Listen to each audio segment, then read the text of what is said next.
Hey, it's John Lee Dumas of EO Fire, and it's the Entrepreneurial You, the show for dedicated and passionate Caribbean entrepreneurs seeking daily inspiration, brought to you by author, speaker, and award-winning entrepreneur Heneka Watkis-Porter. You must be prepared to ignite. Coming up on this episode of the Entrepreneurial You.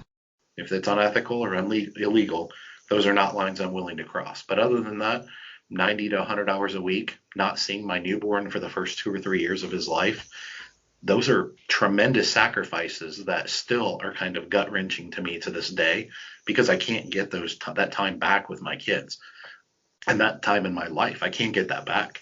And so they're tremendous sacrifices, but if you're willing to delay gratification and you're willing to do things that, quite frankly, most people in this world aren't willing to do, then you can accomplish things that most people aren't willing or aren't going to be able to accomplish. Within you is the light of 1,000 suns, Robert Adams. And of course, I continue to share with you about eClincher, the social media management tool to make your life easier, to get back time on your hands, to do the things you've always wanted to do, to improve your clients' collaboration and productivity with your team and all of that. eClincher is a tool for you. Now, I invite you to go sign up for a free 14-day trial using my affiliate link, which will be in the show notes of this episode. So eClincher, 14-day free trial. Check it out. Whether you're an SME, an agency, or an enterprise, it is for you. You'd be glad you did. Now I want to say greetings to you, howdy. Welcome to episode 239 of the Entrepreneurial You podcast. I'm your host, Heneka Watkis-Porter. Now, today's episode is with Dave Laundromat Millionaire Menz. Dave Menz is a laundromat industry veteran and the owner of the Queen City Laundry chain of laundromats in Cincinnati, Ohio. Dave's inspirational journey from poverty to becoming a millionaire has inspired many entrepreneurs to try and overcome their own obstacles while building wealth. Dave is a host of the Laundromat Millionaire Business Podcast and author of his book, Laundromat Millionaire, to be released in late 2020, late this year. I hope by the time this airs, then it will be out. He's here to share some of the secrets to his success, and I'm really looking forward to having this conversation. We'll be talking about from poverty to prospering with millions. Welcome, Dave. Hi, Heneka. How are you doing today? Thanks for having me. You're welcome, and I'm doing great. Good. So do you have anything that you know about Jamaica that you think is interesting that you want to share with us? You know, the stereotypical steel drums is what comes to mind for me, which I have always thought that was one of the most beautiful things in the world. I'm a music person myself, so I guess that's what jumps out to me. Okay, good enough. Fair enough. All right. Yeah. Let's talk about from poverty to prospering with millions. Tell us about your journey. You grew up poor. Talk to us about that. What was your background like, growing up as a child? Yeah, so real quickly, my parents got married their senior year of high school, had a child their senior year of high school, got married right out of high school. So our family was kind of always behind the 8 ball, so to speak, financially speaking and preparation-wise for life. We had a pretty good support system as far as grandparents and things like that were very middle class. But our family was always very poor. We had most of what we needed, and that's about it, but hardly anything of what we wanted, so to speak. I always had a roof over my head, but short of that, we absolutely lived in fairly extreme poverty for the first 9 to 10 years of my life. I grew up in Flint, Michigan, which is a pretty rough area in the United States. And so, you kind of learn through the school of hard knocks that if you want something in life, you better go figure out a way to earn it, even when you're 5, 6, 7 years old. By default, I kind of learned, what they call old school hustle, Yeah, hustle and grind. Yeah. Right. That's right. So what are some of those examples of some of the experiences that you've had and that is poverty? What are some of those?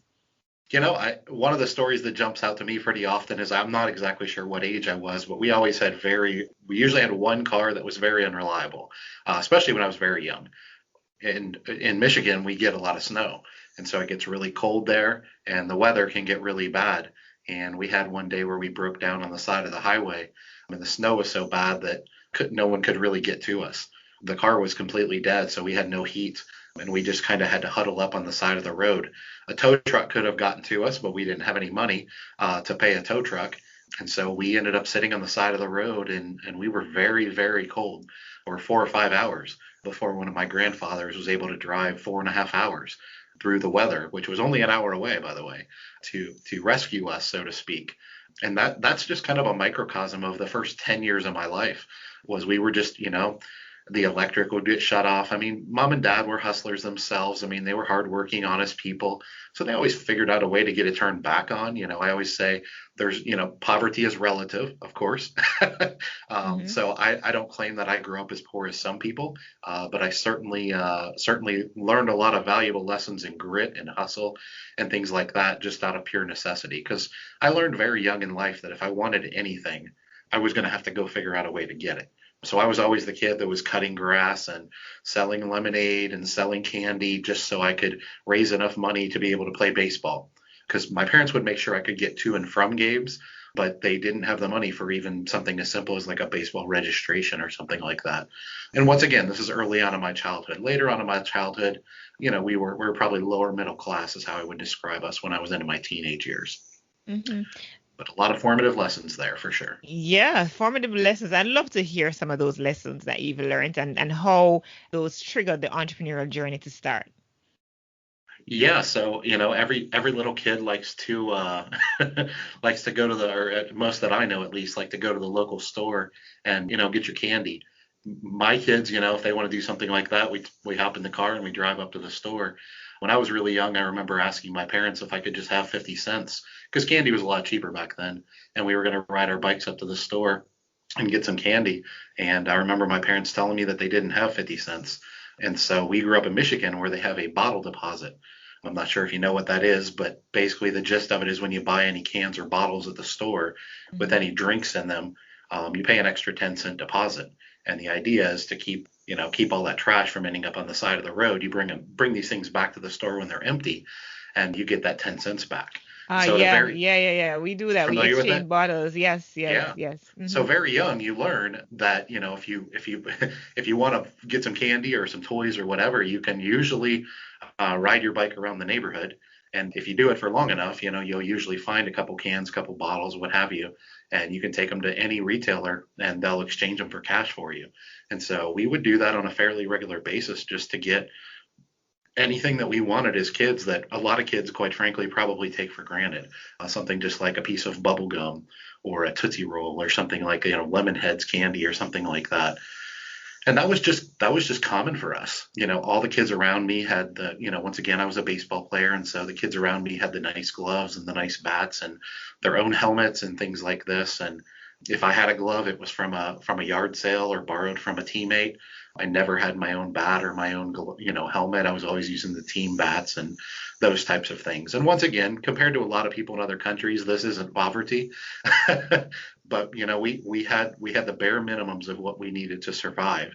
And when those bare minimums, like that car breaking down, when those stories kind of happened, we usually didn't have a backup plan.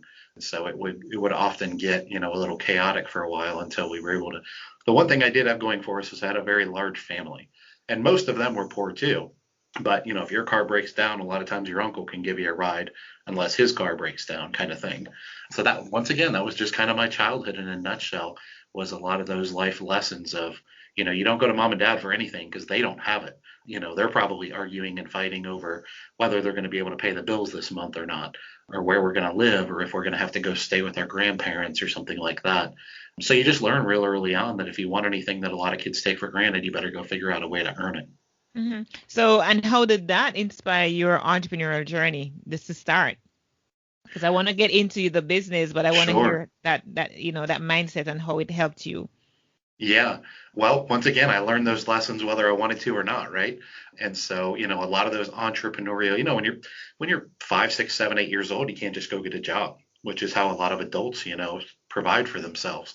And that wasn't an option for us kids. And so we had to, once again, cut the grass, get a job delivering newspapers, buy candy from the local store for a dime, and then turn around and sell it for a quarter at school the next day. We learned the hustle that is entrepreneurship, once again, whether we wanted to or not. And one of the things I loved about entrepreneurship, even at that foundational level like that, was just the freedom associated with, I can go, like, there are no limitations. As many bottles as I can find, as many pieces of candy as I can buy and find a buyer for them. There were no limitations on what I could accomplish. And if I wanted to buy a $200 baseball bat that my family could never afford in a million years, then I just had to be willing to work hard enough and long enough and diligent enough to earn those things. And so those were the lessons that were instilled in me very early on in life, and how those carried through in life as I got to be older. And I kind of, saw and was taught the more traditional path of getting a job. I just always felt like, yeah, but other people do this. Like, other people start businesses and do these different entrepreneurial things. And I didn't know anyone in my life that had ever owned a business, that were successful in business. Everybody I knew was poor for the most part. The few people that were moderately successful had very blue collar, middle class jobs. And so everyone in my life, my parents, everyone, whenever I would bring up business ownership or entrepreneurship or anything like that as I got a little older, that flame was very quickly put out by that's not what we do. Like, when you grew up in poverty, a lot of times well-meaning adults kind of tamp down on your dreams and your ambitions. And they're like, you just need to figure out how to pay your rent or pay your light bill or whatever. And so that was kind of the mindset that I was raised with, was I saw these real life lessons of what could be and what I could accomplish, and how there wasn't a ceiling. There was no limitation on those. But then I had these parents and adults that were supposed to know, much more than me. And they were telling me, no, that's not real. You can't go do those things. That's what other people does or do. And I just always, as a very young kid, I was always very stubborn. I still am very stubborn. And I just always said, but if they can do it, why can't I do it? And so I don't know if you call that self-taught. I'm not exactly sure what angle you come at that from with, but just my upbringing in my life. And I've always been a very observant kid. So I was always observing people that were successful in business ownership and entrepreneurship. And one of the things I recognized in them, in their journeys, was the same things I recognized in me and my little mini journeys as a kid, was they had no limitations. They had freedom to go and do as they pleased. As long as they had enough money to pay for this and that, they had complete freedom. They didn't have any rules. And I'm also a very fiercely independent person, was as a kid and still am as an adult. And so the entrepreneurial business world was just something that was always very attractive to me. And despite people telling me that I shouldn't or couldn't do those things, I just had that stubborn streak within me that would just look at, people that I otherwise loved and respected. And I would just say, I don't believe you. Like, whether it was an aunt or a parent or a grandparent, I don't believe you. And I could be 5, I could be 15, I could be 25. I just did not believe that I couldn't accomplish those things that I saw other people doing.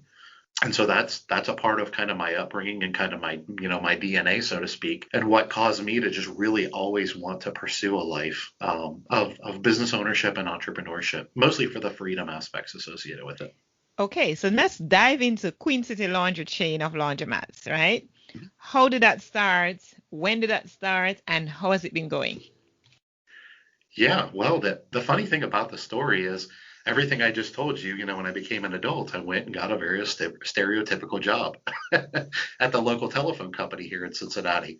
And I worked in corporate America, doing the 9 to 5 type of thing for, 12, 13 years. And I kind of fell into an opportunity at the local phone company. I got promoted several times, learned a lot of valuable skills, and I ended up being in this position where I felt like I had kind of maxed out my corporate career. I was in middle management, had a pretty good job, but wasn't going anywhere. And all of a sudden one day it just kind of spurred on me, wait, what are you doing? This isn't what you've been doing for 12 or 13 years. Isn't the life you always wanted as a kid. You've fallen into this rut of a 9 to 5 job and a paycheck to paycheck mentality. And for some reason, something just kind of snapped at me one day.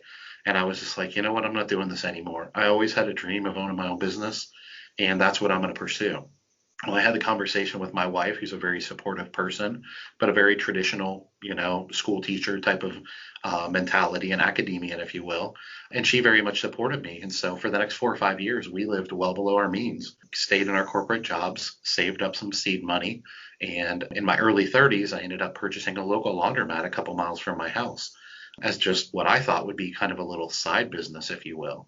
I learned about the business. The business was losing money when I acquired it. I learned the business. I'm very passionate about everything that I do. So I dove in very deep on the education and the networking and the industry and learning everything about the idiosyncrasies of running a successful laundromat. And what I learned is that most laundromats aren't well run. They're not even really treated like a true business by the owners, and they're a lot of times not respected by the business community and the entrepreneurial community. And so I really took that to heart. And I said, you know what? Just like I didn't listen to those little kids, like I'm not going to listen to this industry that says this is the way that we do things, or people outside the industry saying, well, that's not a real business. That's a little vending business, but it's not a real business. And so over the next 10 or 12 years, one store grew into two grew into three grew into four. I'm currently building my fifth. And we ended up building a chain of local laundromats here in Cincinnati that are all very profitable. They're very what I call modernized laundromats. So they're not your stereotypical laundromat. They provide a vital community resource to the communities that they serve in. And they've changed my family tree. I mean, they've made me and my family very wealthy through servitude, by serving our communities really well. We've gotten to the point now where, we're financially free. And so it's been kind of a wild and crazy journey and pretty untraditional. A lot of people aren't aware of the true opportunity that laundromats pose to us entrepreneurs and us business people. And that's part of my message is I want to get that out there to the mainstream world, that the laundromat business is a fantastic business. And I believe it's one of the best businesses out there. Mm-hmm. You mentioned that the laundromat business, for the most part, isn't well run, isn't treated like a business, and so on. So, how did you differentiate, and what did you do differently to make it the success that it is for your business? Yeah, the biggest word I can think to associate with that is just servitude or modernization, or probably a combination of both. I was raised as a young kid. My faith has taught me to serve others, that's what we're here to do, is to serve each other. And so that was always a very natural transition for me into business ownership, was just to look for opportunities where the laws of supply and demand were tipped away from my favor or in my favor. Meaning that, for example, this local laundromat that I bought, it was a rundown dump. It was disgusting. Most of the equipment was out of order. It was unsafe. There was no employees watching after the place. The owner didn't care. They just showed up and collected their money, and the local bad guys in the neighborhood just kind of took over. And so obviously, I had nowhere to go but up. And I knew that when I acquired it. And I just have now spent 10 or 12 years focusing on all the foundational things that are any good business: serving the community, modernizing, reinvesting, what I call keeping your hand out of the cookie jar, which is kind of a cliche way of saying reinvesting, delayed gratification in your business. I have this kind of mindset that I approach life with, and my businesses as well, which is I'm not competing with anyone. I don't have competitors. I have rivals, but I don't have competitors. And what I do is I get up each day and I'm only competing with myself. And so I've built a team. We have about 40 employees that work in our organization now. And I built a team of hustlers and grinders and people that are full of grit. And I've taught them the laundromat industry, but I've taught them in a way that attributes itself to their character traits. And so we just focus on a lot of the things that people in our industry don't, which is modernizing the payment systems, having very nice modern facilities, having friendly, well-trained customer service associates in the stores to actually hold the door, help people carry in their laundry. We invest heavily in the infrastructure and in the technology and in the equipment. Commercial washers and dryers, they're very robust. They're very well built. And if you want to, you can kind of milk them for 30, 40, 50 years and keep them quote unquote running. But you're losing a lot of efficiencies and a lot of modernization along the way. And so every 10 to 12 years, we replace all of our equipment with brand new modernized equipment. And so we're kind of what the laundromat industry relativity, but we try to be kind of cutting edge as far as cleanliness, safety, customer service, and the modernization of the equipment and the facilities. I mean, we have leather couches in our stores. We have ATMs. We accept credit card payments. We have a modernization laundry pickup and delivery service. We have a fleet of 3 trucks right now that drive around the greater Cincinnati area doing laundry pickup and delivery, what a lot of people kind of associate as like the Uber of laundry, if you will. We go to people's homes and businesses, pick up their laundry, bring it back to the store, process it overnight, and then bring it back to them the next day. And that's grown into a pretty substantial business. And so I've been able to learn myself and teach a lot of others in the industry that the laundromat industry is no different than any other industry, and we can operate at a different level. And the beauty of it is if you do these things, that's actually incredibly profitable because, like any business, you just want to look for market differentiators. ways to differentiate yourself from those competitors or those rivals. And that's really, honestly, Heneka, that's all I've really done is just kind of focus on serving people in a way that most people in my industry won't or can't. And it's really been a game changer. Well, just listening to that, I just feel like I want to pick up myself from Jamaica and come to use one of those laundromats in the US, right? Seriously. Thank you. That means a lot to me. Yeah, it does sound that way. I like what you're doing. And my question to you now that follows is, why the laundromat business? Why? I mean, you could have done anything else. Why that business? Well, because I didn't have a lot of seed money when I was looking at businesses to buy and get into, and I didn't have much experience, I was pretty limited because I knew whatever business I purchased, I would need to stay in my full-time job for a while, that I couldn't just quit my job today and start a business tomorrow. I had a young family. I had 3 kids. I had a 3-week-old at home and a wife when we bought our first laundromat. So you talk about bad timing. and we were a middle-class family, and we were willing to live below our means, but we weren't willing to obviously be homeless. So me and my wife kept our full-time jobs.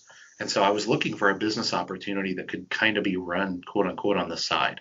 You could call it a side hustle or a passive business or a semi-passive business or a flexible business. You could use a lot of different words to describe this industry. But that was one of the things that attracted me to it, was I could keep my full-time job, and I saw, at least for a temporary time frame. And so I did that for about 3.5, 4 years while I grew one laundromat into 2 and 2 into 3. And then when I acquired my 3rd store, that's when I quit my full-time job. And that's really when our businesses started to soar, because then I could focus full-time on them. But during that 3, 4, 5-year time frame where I was buying businesses, growing businesses, trying to renovate them because they were all very run down, nasty laundromats, and working my full-time job and commuting, I mean, during that 4 or 5 year period, I probably worked 90 to 100 hours a week for pretty much 4 years straight.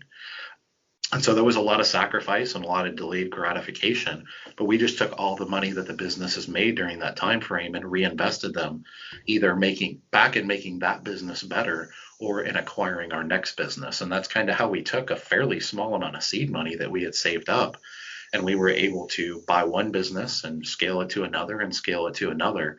And then eventually we got to the point where, we could afford to replace my salary by me quitting my full-time job. And even then, we still kind of, delayed gratification. When I quit my full-time job, we paid our family out of the business income the exact same salary that I was making at my job when I left. In fact, a little bit less. And that was a big part of how we kind of built our little mini laundromat empire, if you will. Oh, it's an interesting story. And at this point, I'm going to ask you to share with my community one piece of advice. Those listening, thinking, I may be faced now with a situation of poverty. How do I prosper? What kind of a mindset I need? Just kind of wrap it up with share anything that you may have left out in our conversation so far to inspire this community of peak performers. Yeah, thank you. I appreciate the opportunity. I think a lot of what I already said is what I would say, in the sense of, you don't let others tell you what you can and can't do. Don't let others put limitations on you. If you did grow up poor, there's a lot of life lessons that are actually strengths of yours that people that have grown up a little bit more privileged and maybe a little bit softer in some ways haven't learned those lessons. So, you're not as behind the 8 ball as you think you are. You just have a different group of skill sets, a different group of gifts, if you will, that you've learned throughout your life. So take those things and channel them. And like I said before, I think we all have a certain level of stubbornness and independence in us. Some of us have to work a little bit harder to channel it and pull it out of us. But if you want something bad enough and you're willing to do, I always say the only two things I'm not willing to do to be successful are legal or ethical. If it's unethical or illegal, those are not lines I'm willing to cross. But other than that, 90 to 100 hours a week, not seeing my newborn for the first 2 or 3 years of his life, those are tremendous sacrifices that still are kind of gut-wrenching to me to this day, because I can't get that time back with my kids. And that time in my life, I can't get that back. And so they're tremendous sacrifices. But if you're willing to delay gratification and you're willing to do things that, quite frankly, most people in this world aren't willing to do, then you can accomplish things that most people aren't willing or aren't going to be able to accomplish. So, I think we as humans like to put a lot of limitations on ourselves. And regardless of what our background is, what our education is, what our nationality is, I really think that we need to just throw all that out the window and just have the 5-year-old Dave Menz's attitude of, I don't believe you. I can accomplish anything I want to accomplish. Get out of my way because I don't believe what you tell me. So I don't know if it's a long-winded answer. I apologize, but I think that's really what I would tell your viewers, and what I hope that people get out of my story. Yeah, but you have shared from your heart, and so our listeners will be happy. I'm sure they're inspired from what you shared. Dave, the Laundromat Millionaire Menz, it's such a pleasure talking with you today, and I really wish you continued success on your onward journey as you continue to inspire not just your family, not just those around you, but the world as we look on. Thank you, Heneka. I appreciate that very much. Awesome. Oh, by the way, before I do that, how could I not ask Dave to share his contact details with you? How remiss of me. Go right ahead, Dave. Oh, thank you so much. Yeah, I mean, I have a website, laundromatmillionaire.com. That's kind of a little, catchphrase or what do they call it, a nickname that someone gave me along my journey because I am a millionaire at this point. And obviously became wealthy through laundromats. So I just decided to kind of take that and run with it. I do offer coaching for our laundromat industry, people that are interested in getting into the industry. And you can find that. And then I have a book, as you mentioned, coming out.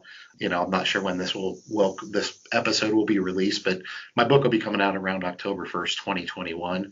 So if you're watching it after that, the book should be out. It'll be available on Amazon, all the traditional places, just kind of telling my story. And it'll also be available on my website as well.